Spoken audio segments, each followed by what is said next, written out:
अस्सलाम वालेकुम रहमतुल्लाहि व बरकातुहू। दोस्तों, अल्लाह की ज़ात से उम्मीद है आप सारे खुश व खुर्म होंगे। मेरा नाम डॉक्टर अरशद महमूद मुग़ल है और मैं आपके लिए नई नई वीडियोज़ लेकर आता हूँ।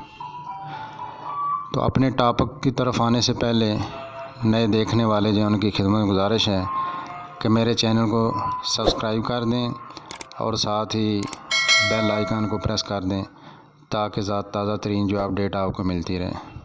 आज जो मेरा मौजू है वो है पाँव की एड़ियाँ जो फट जाती हैं सर्दियों में। गर्मियों में तो इतना मसला नहीं होता, लेकिन चूँकि सर्दियों की आमद है और पाँव फट जाते हैं, एड़ियाँ ख़राब हो जाती हैं। लोशन भी लगाने से वो कवर नहीं होता, आर्जी तौर पर होता है, फिर दोबारा सर्दियाँ आती हैं फिर शुरू हो जाता है।